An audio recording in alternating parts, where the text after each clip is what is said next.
Okay, here we go. This is the start of the 2026 Lumberjack 100. If I make it underneath the banner right here, you see there's a little timing map. This would be my 17th consecutive start. And there we go. I've done it 17 times in a row. I started this race. So we do a 4-mile lead in at about mile 4.5. There's a big long climb, and then you start this new descent. Typically we would go straight right there. There's a trail up along that ridge line. Now we're doing something different. So here we are near the bottom. Pretty good line of riders. You know, first lap you're always kind of bunched up, but this is a little strange. Come around this corner and there's this log just sitting there. I think rather than flagging it, they get rid of it. But the worst part is this turn right here.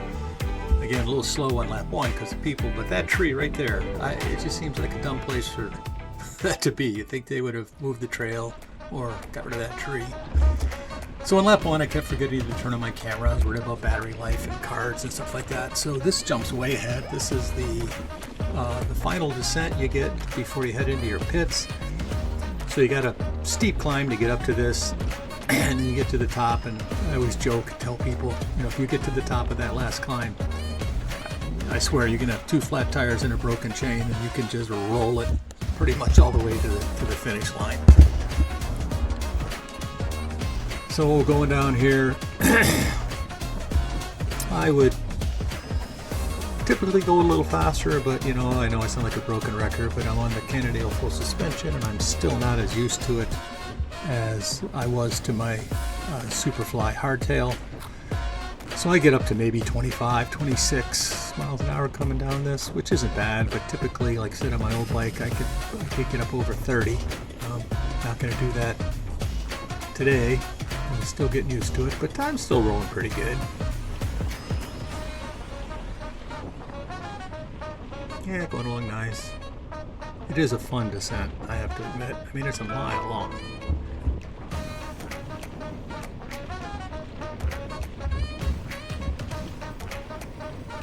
You know, I'm catching a couple guys, so maybe I'm not going as slow as I thought I was.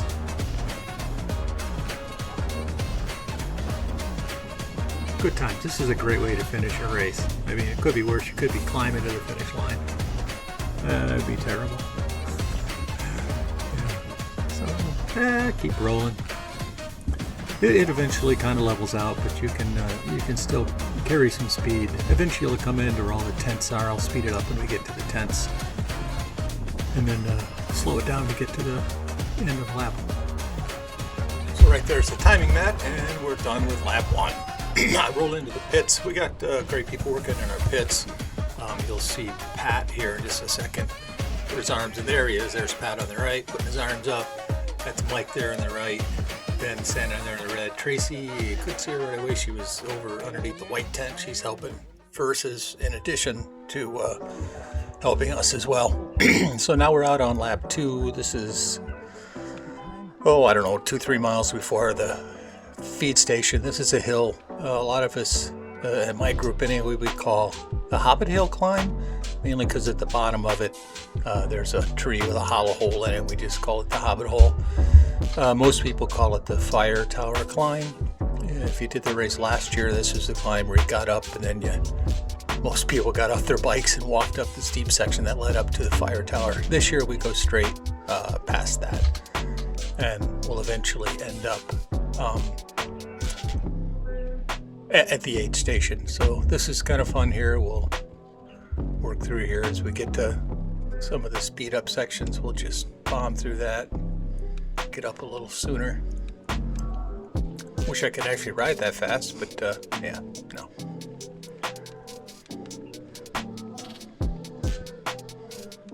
Still going. Up we go.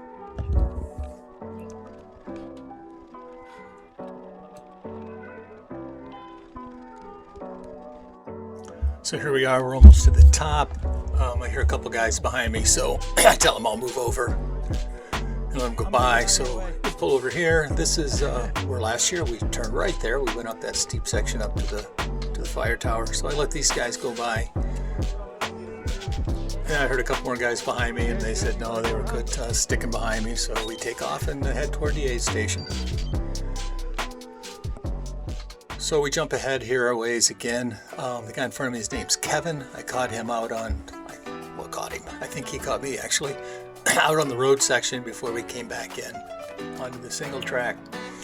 Started talking to him and noticed he was riding a Gary Fisher Superfly Hardtail bike that I had prior to the Kennedale. I probably did, I'm trying to think, maybe 3 or 4 races on that. Before that I had Mike Siemens, still miss that guy, had his old Specialized bike. So I did the race on the hardtail numerous times. So, but these are kind of fun, nice rollers. You carry enough speed from one, you can just about get up the other. So I think we're somewhere in the ballpark, 2 miles or so out from the finish line.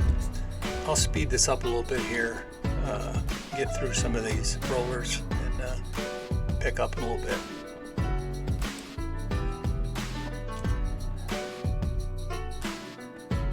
This is actually that final climb I mentioned earlier, before you get the mile descent. See, I'm reeling in Kevin here. We're about a mile to the finish.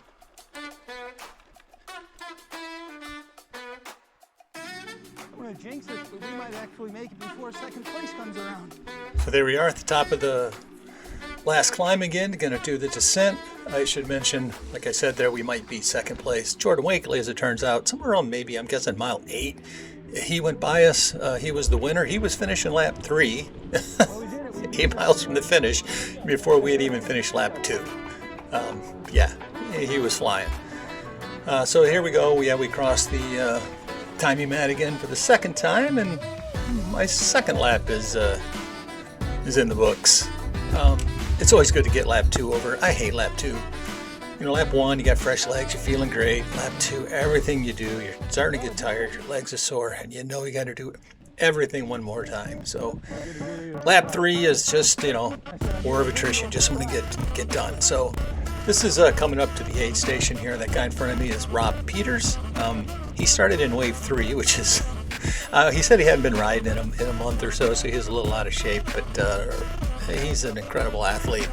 And should have started way in front of me, but I feel great that I held him off for almost halfway through lap 3 before he caught me. So this is the aid station. Give a little footage of coming to the aid station at the halfway point of the circuit. The aid station is great. The people there are just unbelievable. They come running up, they get you water bottles. They ask you if you want energy drink. They got food. It's great. So I spent more time there than I should have, but I was having fun. My time is my time. I wasn't going to win, so I just wanted to have a good time on lap 3 and get to the finish. So this is the infamous mud section of lap 3. I came into this at lap 1. I thought, maybe this would get better as the day goes on. You'd think that, maybe as people ride it, they'll squish the water out and it'll just become like a tacky mud trail, but that was not the case. This thing got worse and worse and worse with every lap. So rather than risking sticking my front wheel somewhere or falling over, I just got off and I decided to walk, and then I got caught by this gentleman. His name is Steve, and him and I would spend the rest of the race together. This is Reindeer Hill. We are on the steep section. This is about 30%. It's unbelievably hard. It was Steve up front. I can't remember the guy's name behind me, and we were it was funny because all 3 of us talked about this section and thinking we might hop off and walk, and Steve was saying his climbing legs were gone, and for us to go around, I'm like, I'm in no hurry. I'm not going to go around. I'll explain why in just a couple minutes, but I think each one of us individually might have hopped off our bikes and walked up this section, but that peer pressure of not wanting to be the guy that gets off his bike, we all stayed on and we made it. So Reindeer Hill's a long climb, but the worst section's probably the first, 200, 250, maybe 300 feet. Then it kind of flattens out and you can go a lot better. So all 3 of us got up this section. It was crazy. Felt great. When I get up this hill, even though I can't even guess how many miles we still have to go, 15, 16 miles, I feel like I'm done. This is the last big climb. until you get 5 miles out or so. There's a couple climbs, but I knew those were coming. I knew I could get up them. This was the one that had me worried. So getting up that section was a wonderful feeling. So we keep going here. So Brutal. It took us 30 and a half hours. let's just speed this up and get to the top and get this over with.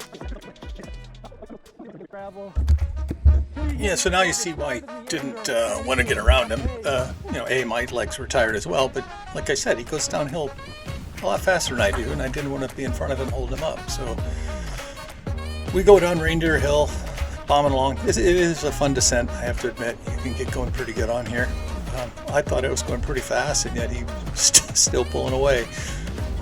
But I don't really care.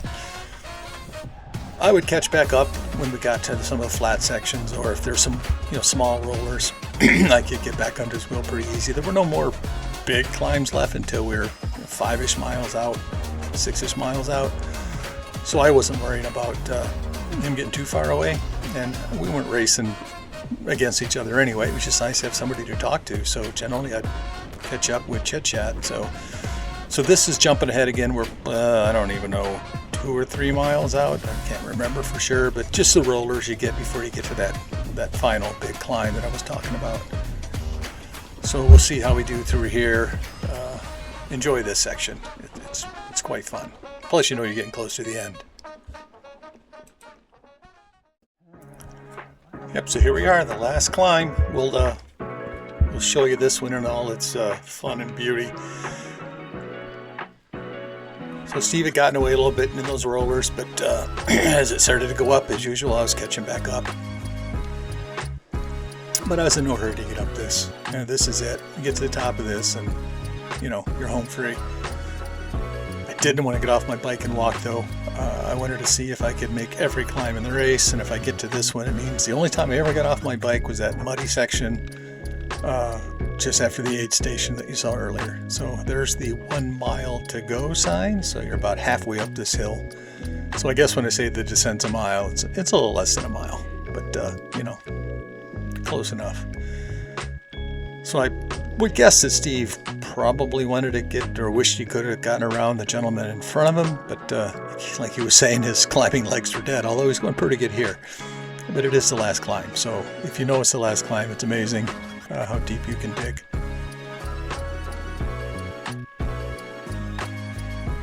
So up we go.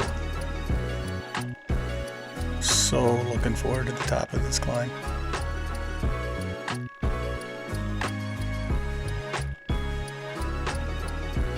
Getting there. You can hear that clicking noise, sounds like a rattlesnake. That's my chain guard on my bike was sliding down, but I wasn't going to stop and fix it. I was going to drop some gears here anyway, you wouldn't be able to hear it. So yeah, here we go, we make it to the top. So this is it, made it to the top, and now all I got to do is go down the hill. So I'm talking to myself here saying, don't be stupid, take your time going down this, it's not like you're going to walk, but I don't want to go crazy like I did on lap 1, even though that wasn't fast to most people. It was pretty fast for me, especially on this new bike. Last thing I wanted to do was crash, less than a mile from the finish line. So, gonna let it roll, but I'm also gonna be a little more cautious than I was earlier in the race. I'm tired, I'm doing stupid things at times. So I just wanted to get to the finish line, get number 13 done. So start going down the hill here. I should mention that next year this descent will be a climb. We'll be going the other direction, which, man, it's a hard way to start a race, but such is life. I should also mention again that next week, or the week after this race, I'll be going up this climb as well on a gravel bike. My wife Nancy, myself, and a friend Steve Bars are going to do the Coast to Coast 100. It's called Coast to Coast because there's a 200-mile version that starts in a Skoda or like Huron. You go all the way across the state, end up in Ludington. The Coast to Coast 100 starts in Ludington, does a loop out to the Dublin and Wellston, and then you come back and go through Big M and you'll be going up this hill on gravel bikes. You look back and you end up where you started. In Leamington, it's a 100-mile race. It's pretty fun. I hope to have that video ready sooner than what it took me to get this video ready, but we'll see. I'm busy at work, so down we go. Let me see. I'm hitting the low 20s here. Not trying to go too crazy. So here we are in the tent, so you know I'm close. It's nice going through the tents, people cheering, clapping, and everything. Plus, you're coming to the finish line. And look who's right in front of me. There's Steve. I was able to catch him, mainly because he couldn't get around the guy in front of him. So he just, like me, he said, don't do anything stupid. It's the last lap. Let's just get to the finish line. So there we go. I crossed the finish line. Yay. Number 13's in the books with a time of 10 hours, 14 minutes, 51 seconds. So hoping to get a sub 10, but I spent some time in the pits, or not the pits, but the aid station, which is something I typically don't do. But like I said, this one I just wanted to get to the finish line more than anything else. So, it was nice. I chased down Steve here at the end, introduced myself and shake his hand and thank him for pulling for a while, and we have a bit of conversation, and I told him I'd have this video up in a week, and yeah, it's been a little longer than that. Sorry, Steve. Anyway, I hope you check out my channel and do eventually find it. See you next year.